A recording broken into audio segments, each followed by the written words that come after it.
today actually feels like autumn, and I thought what a better day to do my autumn reading wrap up. These are some of the books because I mostly read on my Kindle nowadays.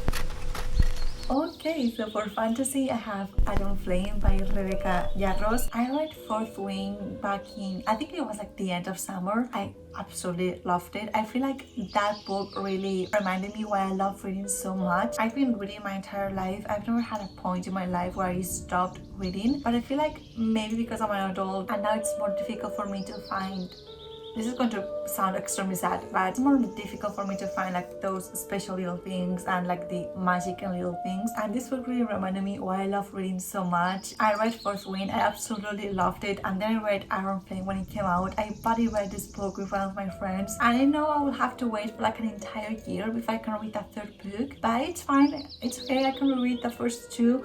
Also, there's an illustrator that sells the dust covers for the hardback edition. If you want to buy those, I read both of the books on my Kindle. I love reading books on my Kindle nowadays. I really want to buy the two books and then buy the dust covers because they're beautiful. Then for romance, I read Caught Up by Liz Stoneford. I read that first two books in the Windy City series this summer. I absolutely loved them. I read them when I was at the beach and it just felt really, you know, the type of book that makes you feel like very smiley and giggly. And you just feel like, you know, warm and fuzzy and, you know, the romantic things. I really liked Caught Up as well, but I didn't really love the girl in this book, and I feel like after reading some reviews, a lot of people had the same problem. I just felt like the girl kept repeating herself so much and it was so annoying. In the second book, we get introduced to Kai. He's the main character in the third book, and then in the third book, we get introduced to Kai's brother, and he's going to be the main love interest in the fourth book. Liz Stoneford has done this like in every single book, which at the end of the previous book, she like kind of introduces you to the main theme that the next book is going to be. So we already know what the fourth book is going to be about. I think it's going to be extremely interesting. So I'm really excited to read. I think it's coming out October. I think it's coming out autumn of 2024. So thankfully it's going to come out pretty soon. For historical fiction, I have some really good books. It's starting off with Hex by Jenny Fagan. I went to Scotland for my birthday this year, well, last year in 2023, and on the last day we went to Waterstones in Princess Street, which is a beautiful Waterstones, and my sister told me that I could pick any book and she would buy it for me for my birthday, and I thought what a better book to buy than a book about witchcraft in Edinburgh. Every single time I try to pronounce the city of Edinburgh, I just can't. I'm Spanish. We pronounce R's extremely different from the English language. I will say Edinburgh. I know it's not correct. I'm extremely sorry. Edinburgh. Anyways, moving on. Yes, so I thought it was a perfect theme. I read it during autumn. I absolutely loved it. The beginning was a little bit weird. It took me some time to get used to what I was reading. It's not even the writing style, it's just that I was extremely confused with what I was reading. The ending was kind of a weird ending. Like when I finished reading, I was like, what the hell did I just read? But that being said, the book is extremely beautiful. I feel like this story it narrates, it's not heartwarming because it's not. It's a very sad story. I feel like it makes you feel less alone. This book talks about the North Berwick witch trials and the famous witch Jellis Duncan, which I know because of Outlander. This book is one of the best historical fiction books I've ever read and I absolutely loved it. Then I read a duology, which is the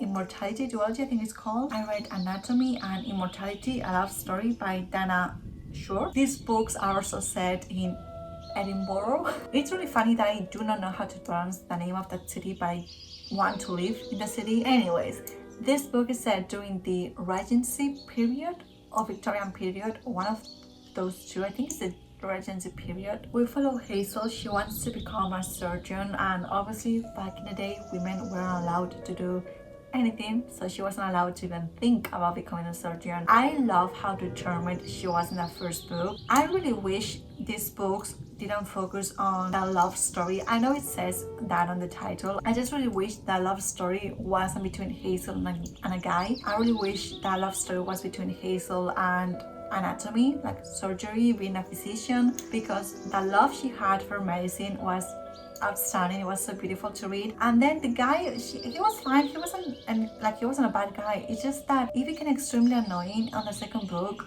because something happens and she just focuses a lot on guys. And the ending of the second book was extremely unsatisfying for me, so that kind of left a weird taste in my mouth. But that being said, I did like the books, obviously, that's why I'm recommending them. But I don't know, I feel like the ending, in my mind, I just created a different ending and I'm going with the ending I created in my mind, not in the books. And then I also read A Diary of Blood by S. Gibson. This book was gifted to me by Rita Vicente from Life Worth Living. Thank you so much, Rita. I feel like this book follows a theme of books I read during autumn, which is this book made me feel sad. I do not like polyamorous relationships, like those are not for me. This book talks about polyamorous relationship, but for the majority of the book, the people that were in this relationship were because they didn't know any better or they couldn't just leave the relationship, not because they wanted to. I really did like this book. When I finished reading it, I just became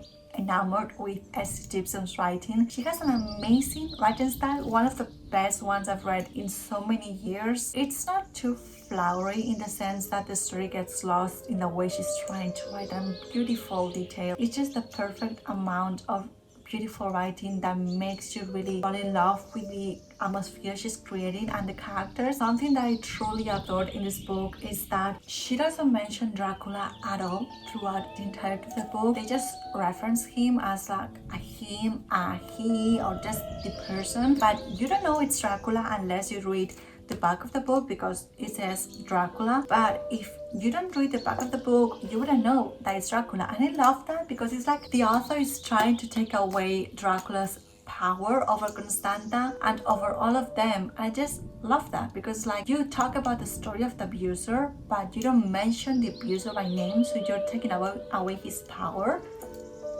I love that. I love that. Also, the Russian boy that they talk about in the end, his name is Nicholas, and they start a relationship with him in 1917, I'm pretty sure. So I feel like they're talking about Nicholas Romanov, like the Tsar, like the future Tsar. Then for horror, I have España Embrujada. This is a collection of different horror stories set in Spain. I read the majority of them at night before going to bed, so that was a nice experience because I mean, it was a great experience. It just was extremely spooky. The writing was a little bit too repetitive. There were some phrases that were literally copy-pasted. Like the entire phrase was exactly the same in different stories. There was a story in this book which is Camping de los Alfaques, Alcanar, Tarragona. This one hit really close home because I know people that were directly affected by that tragedy that happened. This is extremely near to where my family is originally from. And when I told my mom this story, she was like, I know this story, you know, this person and this person were affected and this happened to them. And I was like, okay, I knew this story, I just didn't know it was this story. I don't know, after reading the story, I just thought about it for months after. The first one I want to talk about is The Yellow Wallpaper by Charlotte Perkins Gordon. I've known of this book ever since I read So She Wrote, which that book is so amazing because you have an amazing summary of an entire plethora of female authors that write horror or something similar to the horror genre. And one of the authors I talk about is Charlotte Perkins Gordon. This book is available on Kindle Limited in case some of you are interested in reading it. I don't think it's good for me to say that related to this character, but let's just say that getting extremely obsessed over the weirdest thing that actually doesn't affect your life at all is something that happens to me a lot of the times.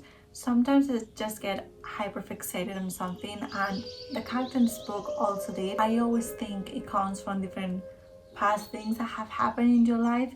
In this case, she most likely had postpartum depression. I think this book is a really good example of mental health on women, especially postpartum depression. In such a short book, you get to read so many different feelings and so many different thoughts and opinions on oneself. Then I also read Only Dull People Are Putting a Breakfast by Oscar Wilde. I'm not the biggest fan of Oscar Wilde. I have my thoughts and my opinions about him, and I know they are extremely unpopular because everyone seems to love him, as well as A Picture of Dorian Gray. But that being said, this book was so fun to read. In this book, he really talks about his hatred towards English people as well as the aristocracy, especially the English aristocracy, which I'm neither English or aristocrat, so I can really it doesn't offend me obviously, but I know you offended a lot of people. And then I also read Carmilla by J. Sheridan Le Fanu. Extremely unpopular opinion. I didn't really like this book that much. First of all, I do not think this book inspired Dracula whatsoever. Yes, this book has sapphic representation, but it's not a love story. Carmilla is extremely creepy, kind of a piece of shit if you ask me. I think this book really explores that theme of vampires being extremely obsessive and extremely toxic. I do not think Carmilla is a love story, but I do think it has some sapphic representation, whether it's good or bad. For history, I have 2 books. The first one is The Craft, How the Freemasons Made the Modern World by John Dickey. I've always been extremely interested in cults, and the Masons is extremely fascinating because it's extremely secretive and mysterious. You don't know what they do. And after reading this book, I still have no fucking idea what they do. I did enjoy reading this book. It's a book which has a lot of information and I think it's really well researched. I felt like I didn't really learn that much about what the Masons are really about. Like, I know the origins of the Masons, people that were Masons, and just everything related to that. But there were a lot of chapters where John Dickey says that some Masons had to run away and just hide because they did like a Masonic ritual and they had to hide because of that. They don't tell you what the ritual is. They don't tell you why they did the ritual, and I was extremely confused, like what's going on. But maybe John Dickey didn't write about it because he doesn't know, like what do they do, what benefits do you get being a Mason. Like, he talks about why people wanted to be a Mason, but like he doesn't tell you the benefits of, I don't know. Like, I still have so many questions about them. It's an interesting book, but it didn't really resolve all the questions that I had about the Freemasons. And lastly, I read Breve Historia de la Moda desde la Edad Media hasta la Actualidad by Giorgio Riello. 5 out of 5 read. My sister gave it to me, I think 4 years ago for San Jordi. I love fashion. I studied fashion at university. I love history. So history of fashion is a topic that I'm obviously really interested in. I think this book was perfectly translated from Italian. The Spanish language used in this book was amazing. I learned so many new words. I don't know who translated this book actually. Christina Thelig, you did an amazing translation. From the very beginning till the very end, I was extremely hooked with the story the author was telling. I did study history of fashion at university, so I did know a lot of the things. I also love researching things about history, obviously, but I still learned a lot of new things, a lot of new names, and a lot of new terms about fashion. For example, in medieval history, that's so interesting. Also, the Renaissance, fashion during the Renaissance is just a topic of its own.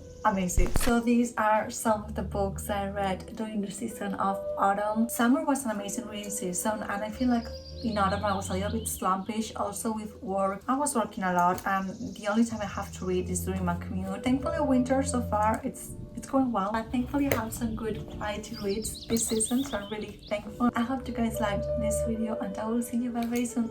Bye.